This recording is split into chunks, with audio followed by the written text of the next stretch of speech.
Hello students, welcome back to the channel biology with Poonam Lokhandiya. आज इस video में हम bright field dark field microscopy के बारे में पढ़ेंगे, जो कि ऑप्टिकल माइक्रोस्कोपी के टाइप है।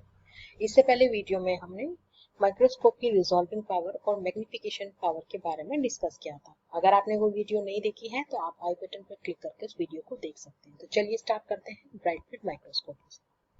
ब्राइट फील्ड माइक्रोस्कोपी में हम ब्राइट फील्ड माइक्रोस्कोप का इस्तेमाल करते हैं। ब्राइट फील्ड माइक्रोस्कोप हमारा सिंपल कंपाउंड माइक्रोस्कोप है, जो कि स्कूल और कॉलेजेस की लेबोरेटरीज में हमको मिलता है। तो इस रे डायग्राम के थ्रू मैं आपको ब्राइट फील्ड माइक्रोस्कोप का प्रिंसिपल समझाती हूँ।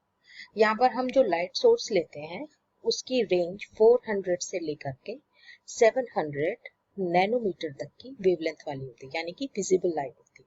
विजिबल लाइट को हम डायफ्राम के थ्रू कंडेंसर लेंस पर डालते हैं। कंडेंसर लेंस से वो लाइट स्पेसिमेन के ऊपर जाती है और स्पेसिमेन से ऑब्जेक्टिव लेंस के थ्रू होते हुए ऑक्यूलर लेंस पे जाती है, और ऑक्यूलर लेंस पे हम अपनी आंख रख के उस इमेज को विजुअलाइज करते हैं।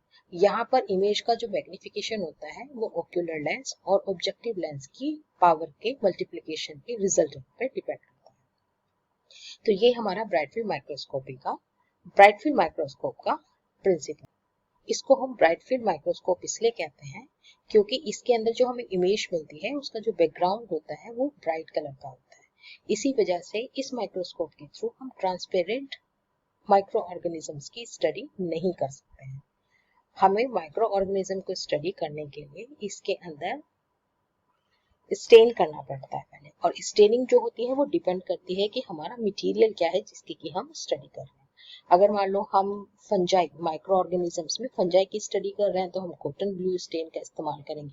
अगर हम बैक्टीरिया स्टडी कर रहे हैं तो हम क्रिस्टल वॉयलेट का इस्तेमाल करेंगे, ठीक है ना। और अगर मान लो हम प्लांट के एनाटॉमिकल स्टडी कर रहे हैं, जाइलम फ्लोएम की स्टडी कर रहे हैं, तो उसके लिए हम सेफ्रोनिन और फास्ट ग्रेन स्टेन का इस्तेमाल करते हैं। तो वो डिपेंड करता है कि हम किस माइक्रो ऑर्गेनिज्म की स्टडी कर रहे हैं या हमारा स्पेसिमेन और मटेरियल क्या है, ठीक है।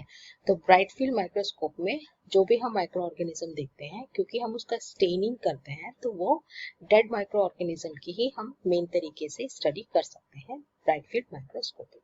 तो चलिए अब देखते हैं ब्राइट फील्ड माइक्रोस्कोप के क्या क्या एडवांटेजेस और डिसएडवांटेजेस है। एडवांटेज में है सबसे पहला कि ये बहुत ज्यादा सिंपल टेक्निक है, बहुत ही इजी टू यूज होता है हमारा ब्राइट फील्ड माइक्रोस्कोप, और इसमें कुछ ही एडजस्टमेंट करके हम अपना माइक्रो ऑर्गेनिज्म की स्टडी कर सकते हैं। दूसरी बात यह है कि यहाँ पर हम विजिबल रेंज का इस्तेमाल करते हैं स्पेसिमेन को देखने के लिए। तो उसके लिए सबसे बढ़िया सोर्स हमारा सनलाइट होता है। अगर मान लो कभी कभी हमारी लेबोरेटरी में सनलाइट नहीं जा पा रही है तो हम हेलोजन लैम्प या फिर एलईडी का भी इस्तेमाल कर सकते हैं। तीसरा हमारा एडवांटेज ये है कि हम कोई भी यूकैरियोटिक स्पेसिमेन जैसे कि प्रोटोजोआ हुए, एल्गी हुए, इनकी स्टडी कर सकते हैं, या फिर अगर ऑलरेडी पिगमेंटेड माइक्रो ऑर्गेनिज्म है तो उसका भी हम बिना स्टेनिंग के स्टडी इस माइक्रोस्कोप के थ्रू कर सकते हैं, ठीक है। और कुछ यूनिसेल्युलर्स और माइक्रो ऑर्गेनिज्म, यूकैरियोटिक मसल्स, है ना, और डेड स्पेसिमेंस जिनको कि हम स्टेन कर सकते हैं, उनका एनालिसिस हम इस माइक्रोस्कोप के थ्रू कर सकते हैं। इसके कुछ डिसएडवांटेजेस है, वो ये है कि यहाँ पर बहुत ज्यादा लो कंट्रास्ट होता है, ठीक है ना। इसीलिए हम विदाउट स्टेनिंग अगर स्पेसिमेन की स्टडी करने लगे तो वो इतनी अच्छी तरीके से नहीं हो पाती, ठीक है। इस माइक्रोस्कोप की जो प्रैक्टिकल लिमिट है मैग्निफिकेशन की वो 1400x है। इससे ज्यादा हम मैग्नीफाई नहीं कर सकते हैं इसके लेंसेज को, ठीक है।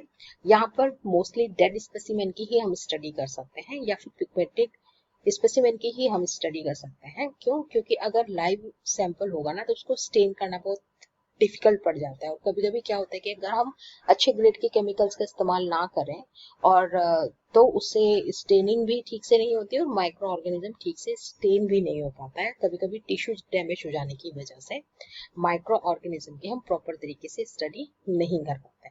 तो ये कुछ इसके डिसएडवांटेजेस है। अब हम नेक्स्ट पढ़ते हैं डार्क फील्ड माइक्रोस्कोपी। जैसा कि नाम से भी पता चल रहा है, डार्क फील्ड माइक्रोस्कोपी में जो हमारी इमेज होगी वहां पर जो इमेज का जो बैकग्राउंड होगा वो डार्क होगा। ये हमारे डार्क फील्ड माइक्रोस्कोप है। डार्क फील्ड माइक्रोस्कोप भी लाइट फील्ड माइक्रोस्कोप की तरह काम करता है, लेकिन बस इसमें एक और एडिशनल चीज लगी हुई होती है जिसको कि हम बोलते हैं dark field stop. Dark field stop जो होता है वो आप ये समझ सकते हैं कि यहाँ पर एक हमने स्टॉपर लगा दिया है जो कि लाइट को एंटर नहीं करने दे रहा है। तो जब हम यहाँ पर लाइट डालते हैं तो लाइट की जो रेज होती है वो ऐसे करके कंडेंसर लेंस के थ्रू डायरेक्ट स्पेसिमेन के ऊपर पड़ती है। यहाँ से ऐसे जाएंगी और डायरेक्ट स्पेसिमेन पे पड़ेगी, ठीक है। और स्पेसिमेन पे जो रेज पड़ेंगी वो रिफ्लेक्ट होकर ऑब्जेक्टिव लेंस के थ्रू आईपीस लेंस में जाएंगी और वहां से हम उससे स्पेसिमेन को हम यहाँ से विजुअलाइज कर लेंगे। यहाँ पर क्या बोलते हैं कि स्पेसिमेन के ऊपर नहीं पड़ती है तो वो अनरिफ्लेक्टेड रेज जो होती हैं वो ऐसे कोन बना करके साइड से निकल जाती हैं। यहाँ पर केवल वही रेज जाती हैं, वही लाइट जाती है जो कि स्पेसिमेन के ऊपर पड़ती है, स्पेसिमेन से रिफ्लेक्ट होती है। इसीलिए इसका जो बैकग्राउंड होता है वो डार्क कलर का होता है और स्पेसिमेन जो होता है वो ब्राइट कलर का होता है, ठीक है। इसीलिए इसको हम डार्क फील्ड माइक्रोस्कोप कहते हैं और इसकी स्टडी को डार्क फील्ड माइक्रोस्कोपी कहते हैं। इसके एडवांटेजेस क्या है कि जो डार्क फील्ड माइक्रोस्कोप होता है वो हाईली सेंसिटिव होता है। इसका बैकग्राउंड जो है वो बहुत ब्लैक कलर का होता है, मतलब बिल्कुल डार्क ब्लैक कलर का होता है, इसलिए कंट्रास्ट बहुत अच्छा आता है, ठीक है। ये जो माइक्रोस्कोप है और इस टेक्निक का इस्तेमाल हम केवल किसी भी माइक्रो ऑर्गेनिज्म के एक्सटर्नल फीचर को स्टडी करने के लिए कर सकते हैं। इंटरनल फीचर्स की स्टडी हम यहाँ पर, इंटरनल ऑर्गेन की स्टडी हम यहाँ पर नहीं कर सकते हैं।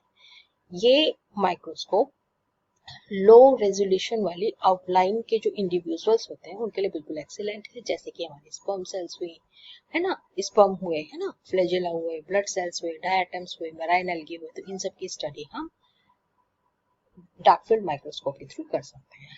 इसका डिसएडवांटेज क्या है कि हम पिगमेंटेड स्पेसिमेंस की स्टडी इसके थ्रू नहीं कर सकते, ठीक है।